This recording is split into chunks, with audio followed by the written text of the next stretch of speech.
प्रेक्षक हो, नमस्कार।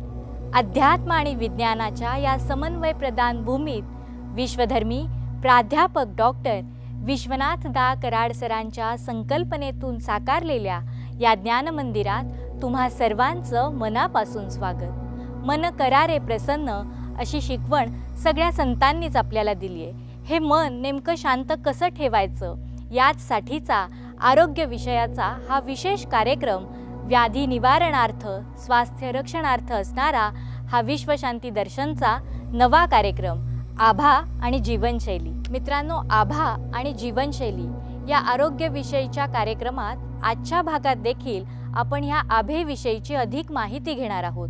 आपण आभा म्हणजे काय हे मागील भागात पाहिलं, परंतु त्याचा आधुनिक तंत्रज्ञानाशी कसा संबंध आहे हे आपण आजच्या भागात पाहूयात डॉक्टर सुनील कुमार थिगडे यांच्याकडून।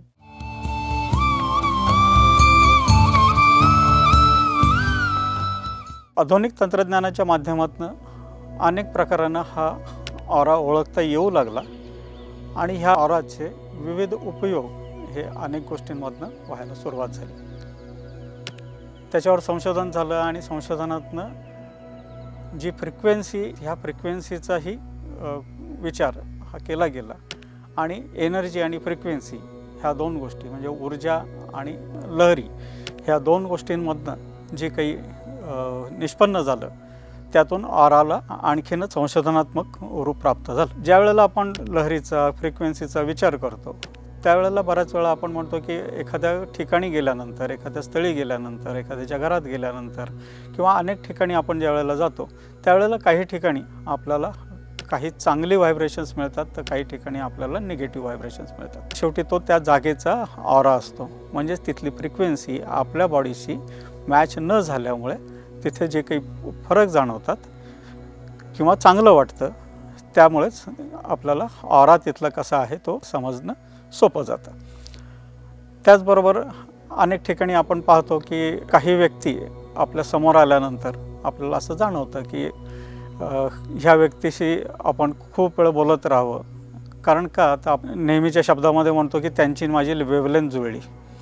ही वेवलेंथ जुळणं म्हणजे काय, तर तुमची आणि त्यांची फ्रिक्वेन्सी जुळणं आहे आणि ह्या फ्रिक्वेन्सी जुळलेल्या फ्रिक्वेन्सीमधून आपण एकमेकाच्या जवळ येतो, एकमेकाबद्दलचा स्नेहभाव तयार होतो आणि आपले ऑरा एकमेकाला मॅच होत आहेत असं आपण समजू शकतो। म्हणजे ऑरा समजण्याचं दुसरं एक माध्यम जे आहे हे आहे। काहींच्या बाबतीत मात्र असं घडतं की आपण तो कधी एकदा निघून जाईल किंवा आपण कधीतरी त्याच्यापासून लवकरात लवकर बाहेर पडू ही ज्या वेळेला भावना तयार होते त्यावेळेला त्याची आपली फ्रिक्वेन्सी ही मॅच होत नाही आणि त्यामुळंच ऑराचे दोन प्रकार जे आपण म्हणतो हे जे सकारात्मक ऑरा आणि नकारात्मक ऑरा, तर अशा दोन्ही प्रकारचे ऑरा आपण याच्यामध्ये पाहू शकतो। विशेषतः आपण जर विचार केला तर मंदिरातून ज्या वेळेला आपण येतो किंवा मंदिरामध्ये आपण ज्या वेळेला जातो त्यावेळेला तिथला असणारा ऑरा हा प्रसन्न, पॉझिटिव्ह, सकारात्मक अशा पद्धतीचा असतो।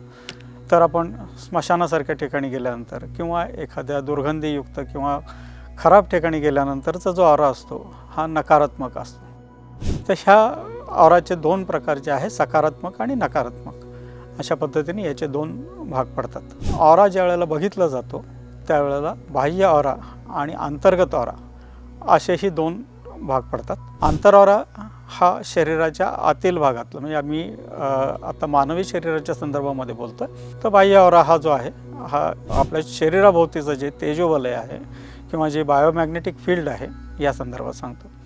बाह्य ऑरा हा सातत्याने बदलत जाणारा असतो। तुमच्या समोर चांगल्या गोष्टी आल्या, तुम्ही चांगले विचार केले, तुमचं आचरण चांगलं झालं किंवा तुम्ही ज्या वेळेला एखाद्या चांगल्या गोष्टीपर्यंत पोहोचतात त्यावेळेला तुमचा बाह्य ऑरा हा तुमचा चांगला असतो। त्याचबरोबर एखाद्या कुप्रवृत्तीच्या माणसाशी, दुष्ट प्रवृत्तीच्या माणसाशी तुमचा संपर्क येतो किंवा एखाद्या वाईट ठिकाणी ज्या वेळेला तुम्ही जाता त्यावेळेला तुमच्या भोवती ऑरा आहे हा ऑरा बदलत जातो आणि हा बदललेला ऑरा जो आहे हा निगेटिव्ह होतो। तर हा पॉझिटिव्ह आणि निगेटिव्ह ऑरा हा बाह्य ऑरामध्येच फक्त आपल्याला आढळून येतो। अंतर्गत ऑराचा विचार आपण जर केला तर हा बऱ्याच अंशी स्थायी भाव असलेला ऑरा असतो, ज्याच्यावर कोणत्याही प्रकारचं तुम्ही ट्रीटमेंट करत नाही किंवा उपचार करत नाही त्याशिवाय तो बदलत नाही. त्यामुळे ह्या दोन प्रकारच्या ऑरा आपल्याला अभ्यासता येतात आणि प्रत्येक गोष्टीचा बाह्य ऑरावरच आपण फक्त विचार न करता काही वेळेला अंतर्गत ऑराचाही अभ्यास करून त्या व्यक्तीची किंवा त्या गोष्टीची आपण खातरजमा करून घेत असतो. मित्रांनो, ऑरा आणि आपली जीवनशैली याचा आधुनिक तंत्रज्ञानाशी कसा संबंध आहे हे आपण आज जाणून घेतलं. याच ऑराज विषयीची अधिक माहिती, प्राण्यांचा आभा आणि मानवी जीवन याचा संबंध कसा आहे हे आपण पुढच्या भागात पाहूयात. बघत रहा आभा आणि जीवनशैली. नमस्कार.